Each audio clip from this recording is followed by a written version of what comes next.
I've been the child and I've been the parent. And from either perspective, the scenario is terrifying. You have this drop in your stomach where you look around and you thought you were next to your mom in Walmart, but now you don't see her. And you look down that aisle, and you look down this aisle, and you look in the section, you start frantically moving around, and you start saying her name a little bit louder and a little bit louder. And eventually, you panic. Totally freak out. You know what I'm talking about. As the parent, it's just as terrifying. As the parent, where you knew your child was right next to you. And so you're going about your business and you're trusting that their sight of you is just as important as your sight of them. And then you look down and you could not have been more wrong. For their security with you was to such an extent that they have just wandered off. I mean, I've actually had this happen before at at like a carnival, which is terrifying. I've had it happen before at a Six Flags event.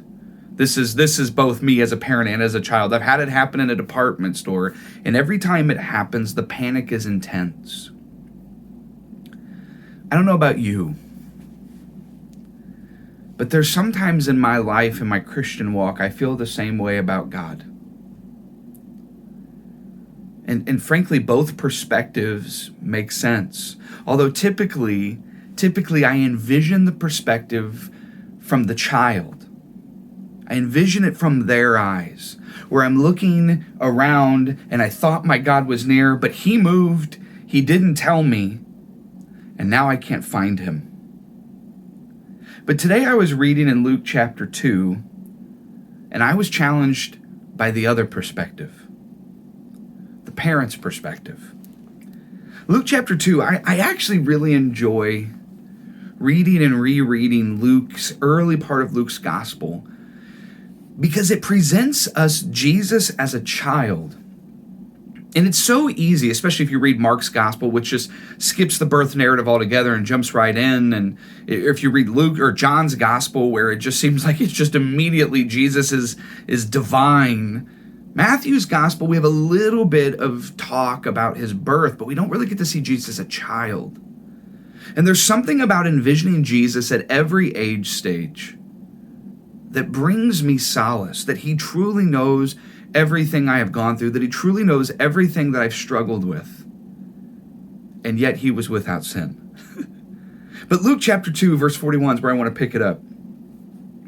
It says, every year, Jesus' parents, notice the emphasis in the first verse, parents went to Jerusalem for the festival of the Passover. In other words, his parents were very kosher, very devout Jews, because devout Jews were the ones that every single year would make a sojourn to the city of Jerusalem to celebrate the liberation brought about by God's miraculous Passover during the time of Egypt. Verse 42, when Jesus was 12 years old, gosh, I remember what it was like to be 12 years old. Sometimes just too big for my own good. Just thought I'm basically an adult, and just doing things that they weren't sinful, they were just kind of foolish. Jesus was 12 years old, and they went up to the festival according to the custom. After the festival was over, while his parents were returning home, the boy Jesus stayed behind in Jerusalem, but they were unaware of it.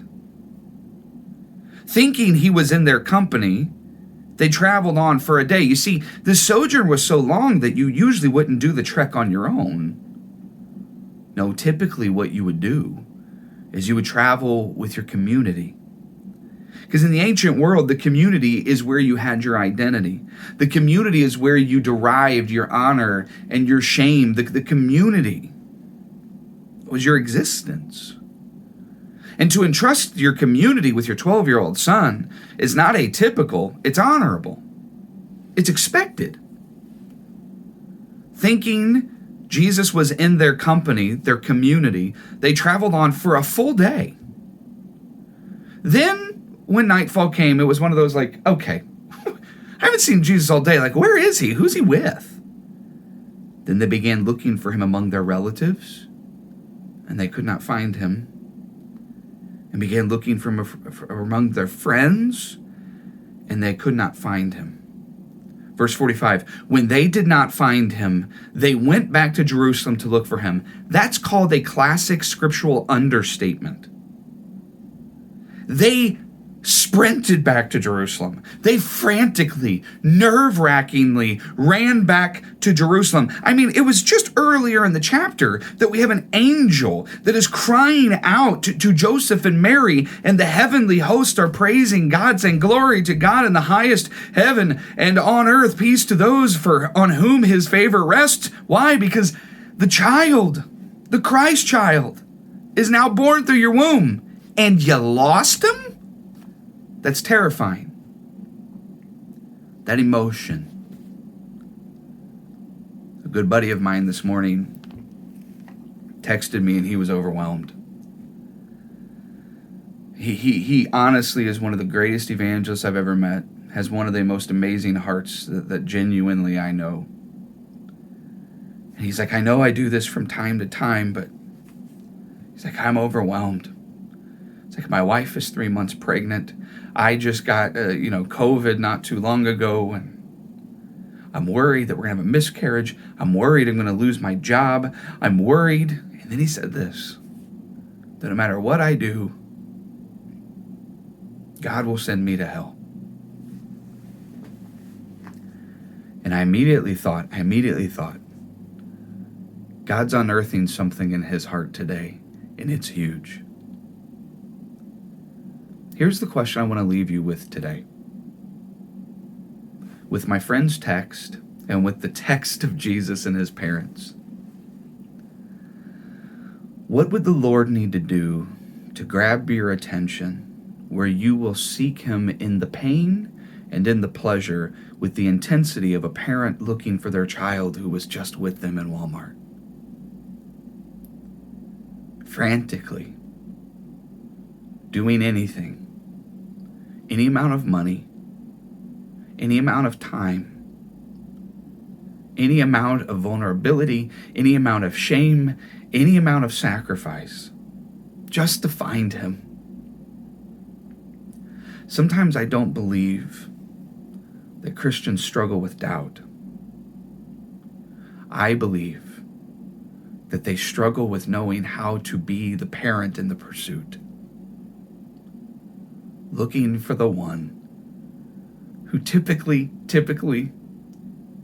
is found in the temple where the presence of God is most palpable. This next week, here's my challenge for you. Whether you're experiencing pleasure or pain, commit to pursuing God like Mary and Joseph committed to pursuing Jesus. It's not just a narrative, it's an invitation. I love you guys. Have a good week.